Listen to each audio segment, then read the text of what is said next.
Hi, and welcome to this presentation. I'm Claire Rickinson, and I'm really looking forward to spending the next around 15 minutes with you exploring executive coaching. The purpose of our session is twofold. Firstly, to assess the effectiveness of executive coaching, and then secondly, to make recommendations for future use by organizations. So let's start by exploring, well, what is executive coaching? So essentially, executive coaching is defined as a one-on-one relationship between a professional coach, typically external to an organization, and an executive who sits within an organization, who's known as the coachee. And the purpose is that the coachee achieves increased self-awareness, learning, and ultimately positive behavioral change in their leadership. That is the key goal, that as a result of executive coaching, there is a positive shift in the way in which they're leading day to day in the organization, which in turn contributes towards increased individual and organizational success. So as you can see with that definition, it's absolutely an intervention that's targeted at the individual level. However, its goal is to create a positive shift that not only has positive outcomes for the individual, but also that flows on to the organization as well. So that's the purpose, and we'll be looking today at, well, to what extent is that the case? Do we see the evidence to support that purpose is being achieved? So let's look at the birth and rise of executive coaching. So executive coaching was born in the late 1980s, and it was in response to a need that was identified within the largest global corporations. And that was with the senior executive population, some of which who were behaving in a way that was deemed to be toxic, inappropriate, not aligned to kind of where the future direction of organizations was going and where the future approach of leadership was moving towards, much more around empowering versus command and control and directing people where to go. And so the consulting market essentially came up with a concept that they sold very effectively into large global corporations to be able to fix this problem. And so executive coaching in the first phase was very much about remedial. How do we reduce the risk? How do we rein in these derailer behaviors? And then it began to expand, where the purpose shifted from being remedial to actually saying, well, there's an opportunity to use executive coaching to prepare high potential leaders for future executive roles. So it started to broaden out in focus, but also in population, as well as who was using executive coaches. So rather than it just being in the largest global corporations, mid-sized companies and SMEs also started to invest in executive coaching. So it was, from a trajectory, it was expanding nicely. And then you'll see here this star on the screen represents the COVID-19 pandemic. And this really was a game changer for executive coaching. It went from a relatively swift expansion towards a total explosion of executive coaching. There was a sharp increase in use, and the purpose shifted as well as the target audience. So the purpose moved then to being about, how do we help leaders across all levels of organizations to be able to lead within this new context? So it was about critically equipping leaders, and still is today, to be able to lead effectively in our new environment. And so the target moved right through middle management, senior, and even to frontline management as well. And so it's been a significant increase. And in fact, the stats say it all, really. So since 2019, executive coaches have increased by 54%. So huge numbers, obviously a very profitable business, a very large target market now, and need within organizations. However, as we'll explore more as we go through the presentation, there is very limited regulation of executive coaching. So anyone is able to change their LinkedIn profile to say they are now an executive coach and market their services into corporations. And the research has found that that has been happening where people have no training in that at all. So there's no specific regulation. So that represents a significant risk for using these services, which we will explore more as we move through this.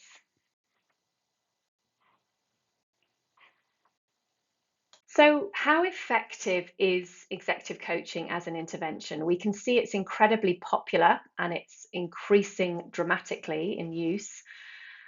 It's actually a really challenging question to answer, partly because it's a young industry, so there's limited amounts of research that's been done, but also there's a lack of clearly defined outcomes for executive coaching. So, is it just at the individual level or organizational or both?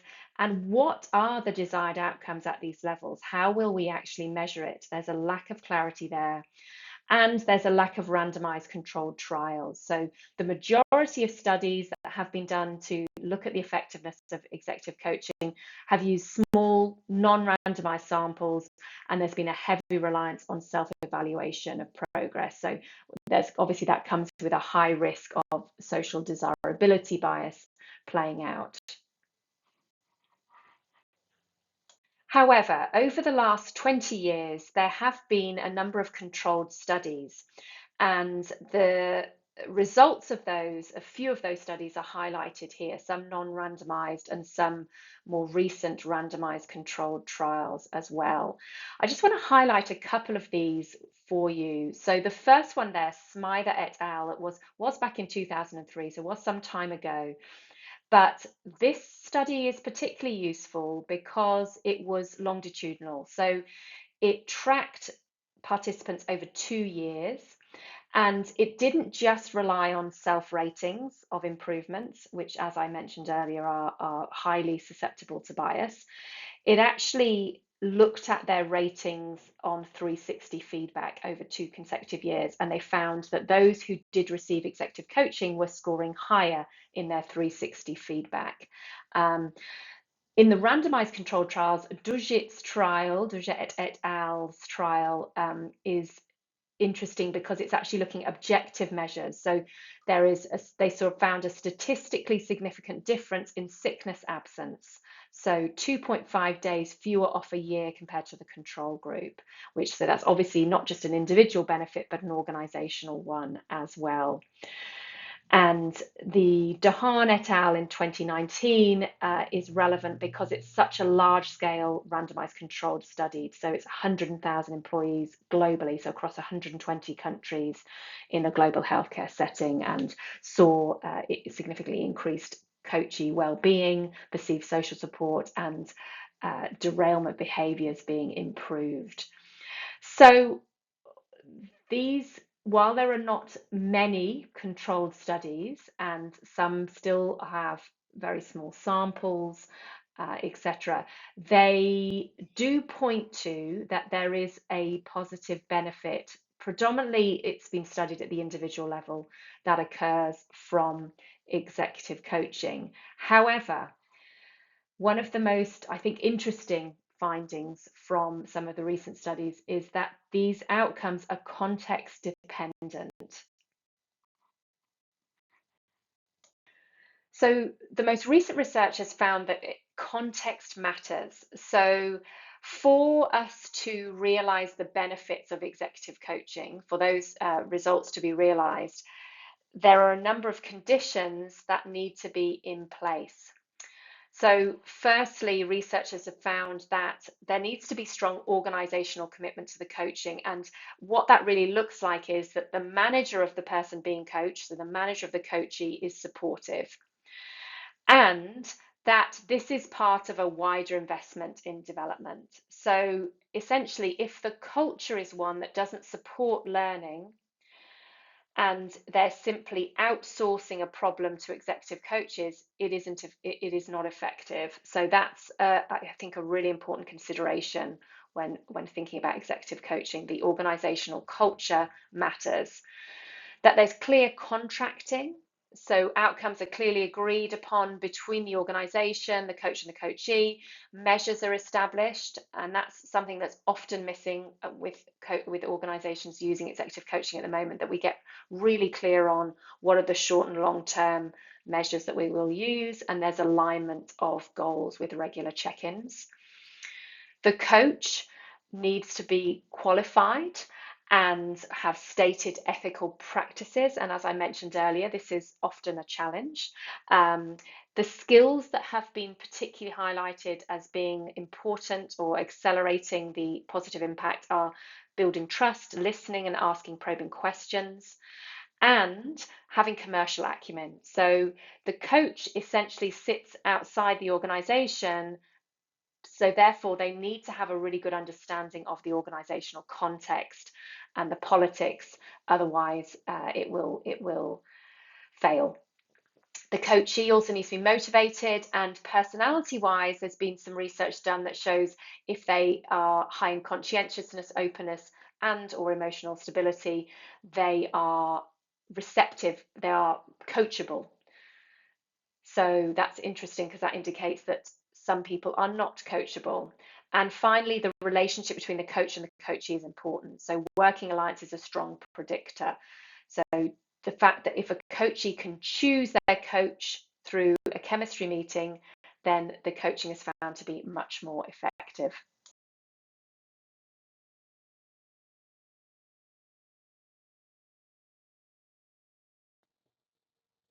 So let's look at the pros and cons of executive coaching. Let's start with the pros. As we've just outlined, there is some evidence for individual and organizational outcomes as a result of executive coaching. There is more research that's needed, particularly at the organizational level, but the evidence does suggest that at the individual level specifically, executive coaching under the right conditions can drive positive behavioral change. It can be a shorter term investment, so 2 to 3 coaching sessions can be sufficient to create positive change. I think that's useful and definitely a positive for organizations.